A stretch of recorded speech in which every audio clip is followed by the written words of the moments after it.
প্রেম ধীরে মুছে যায়, নক্ষত্রেরও একদিন মরে যেতে হয়। রাফায়েল নাদাল নিজের অতিমানবীয় ক্যারিয়ার দিয়ে যুগ যুগ ধরে যাদেরকে টেনিসের প্রেমে বেঁধে রেখেছিলেন, জীবনানন্দের এই বিরহ ভরা পংক্তিটি হয়তো আজকে তাদের বুকে বাজছে। ৩৮ বয়সী এই স্প্যানিশ কিংবদন্তি র্যাকেট তুলে রাখলেন চিরদিনের মতো।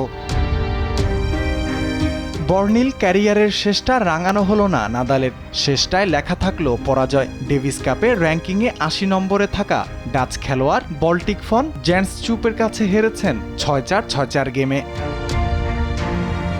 ক্যারিয়ারটা আরেকটু টেনে নিতে চেয়েছিলেন, কিন্তু ইনজুরির কাছে হার মেনে ৩৮ বছর বয়সে ২৩ বছরের ক্যারিয়ারের ইতি টানলেন সর্বকালের অন্যতম সেরা এই কিংবদন্তি।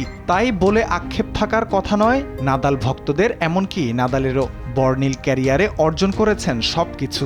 সাফল্যের পালকে আছে grand slam, Australian open, French open, Wimbledon, US ওপেনের মতো মর্যাদাপূর্ণ সব টুর্নামেন্ট টাইটেল।